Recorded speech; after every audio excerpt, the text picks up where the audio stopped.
Assalamualaikum warahmatullahi wabarakatuh. Masih seputar dugaan kepalsuan ijazah ya yang dimiliki oleh mantan Presiden Bapak Joko Widodo.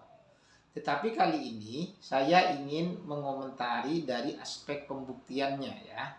Karena banyak yang mendalilkan asas pembuktian perdata dengan menggunakan adagium actori incumbit probatio.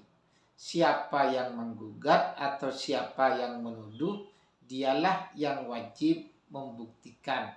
Ini biasa dipakai dalam hukum perdata karena memang dalam hukum perdata itu memang sangat ketat.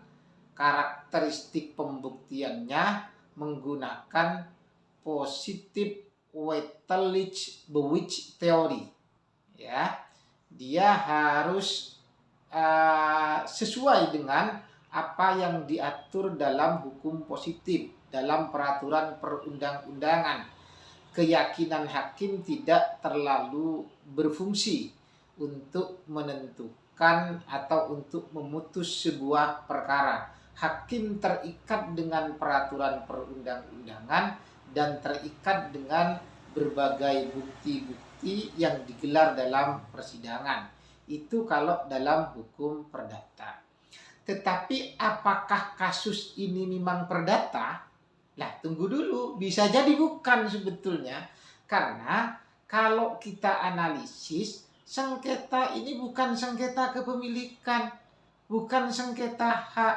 Orang yang menuduh, orang yang kemudian menggugat ijazahnya Pak Jokowi ini tidak bermaksud merebut ijazah Pak Jokowi, tidak mengakui hak kepemilikan atas ijazahnya Pak Jokowi itu sebagai miliknya orang yang menggugat itu. Bukan, ini bukan sengketa hak.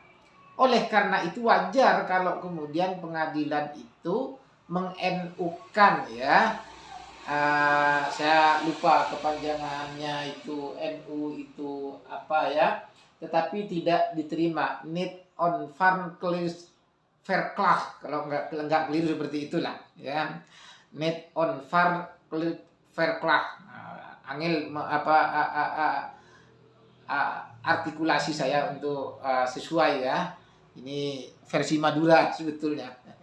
Ini NU artinya tidak diterima oleh pengadilan karena memang bisa jadi memang bukan hukum perdata, memang bukan sengketa keperdataan ini gitu loh.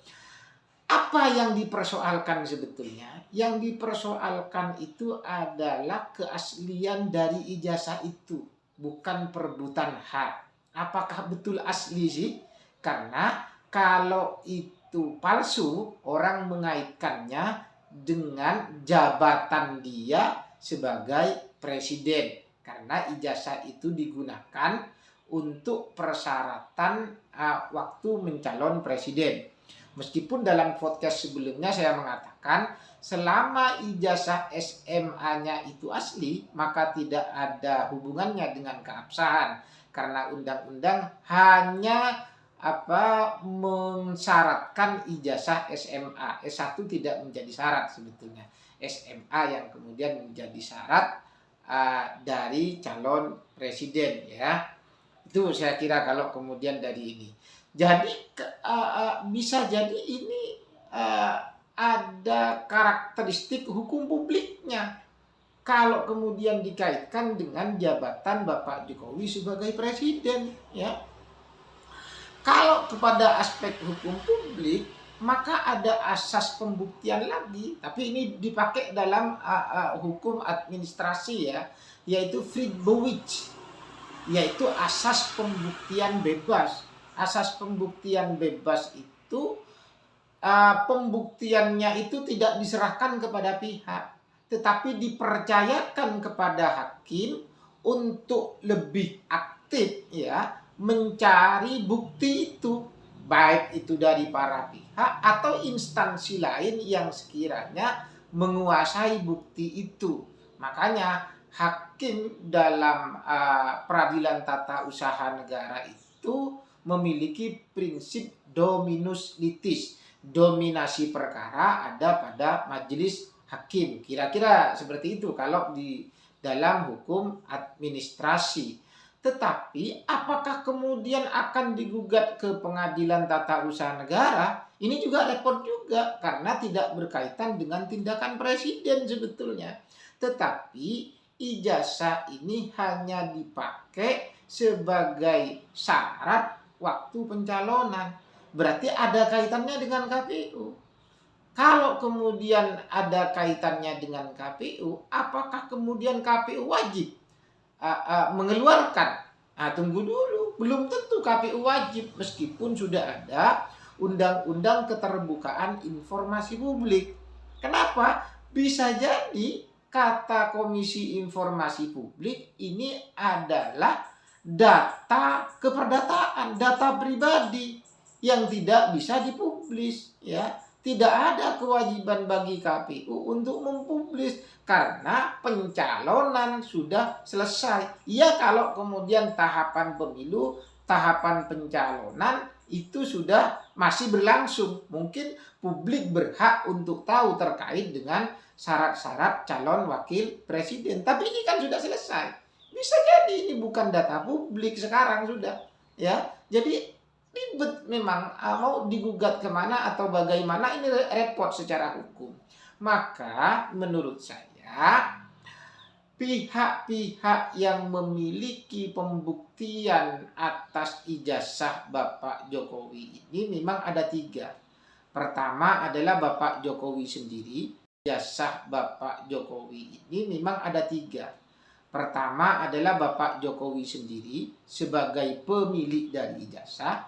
Yang kedua UGM sebagai lembaga yang mengeluarkan ijazah. Dan yang ketiga adalah lembaga penyelenggara pemilu. Tapi lembaga penyelenggara pemilu tadi sudah saya bahas. Nah, UGM apa memiliki kewajiban untuk menunjukkan ijazah itu, ya. Kalau itu data publik bisa jadi UGM memiliki kewajiban. Tetapi UGM kan sudah menyatakan bahwa Bapak Jokowi itu memang alumni UGM dan sudah mengikuti berbagai kegiatan perkuliahan sampai lulus. Kira-kira begitu. Meskipun masih ada orang yang menyaksikan dari pernyataan atau pengumuman resmi yang dilaksanakan oleh pihak UGM itu. Menurut saya memang ini ada pada Pak Jokowi sendiri, ada pada kerelaan Pak Jokowi sendiri untuk menunjukkan ijazah beliau itu kepada publik. Kalau Pak Jokowi nggak ada masalah secara hukum, dia yang memiliki ijazah itu, dia berhak untuk mempublikasikan, termasuk dia berhak untuk tidak memberikan memang gitu loh kan. Tetapi kalau kemudian demi kondusivitas negeri ini umpama supaya tidak terus ada hiruk pikuk seperti itu, negara kok isinya hanya soal ijazah mantan presiden kan juga nggak menarik gitu loh. Maka menurut saya Pak Jokowi mungkin bisa kemudian menunjukkan secara sukarela kepada publik dan dipublish melalui media, ya, biar kemudian orang tahu bahwa ijazah itu memang betul-betul asli. Meskipun ya saya sepakat memang tidak ada kewajiban, ya, tetapi kalau kemudian ingin sama-sama ingin menghentikan kasus ini, ya menurut saya ya itu satu-satunya. Karena kalau mencari solusi hukum lain itu sangat rumit, ya, sangat rumit. Saya tidak menemukan, ya. Entah kemudian kalau mungkin ada yang bisa berpendapat, monggo, ya. Itu yang bisa saya sampaikan. Assalamualaikum warahmatullahi wabarakatuh.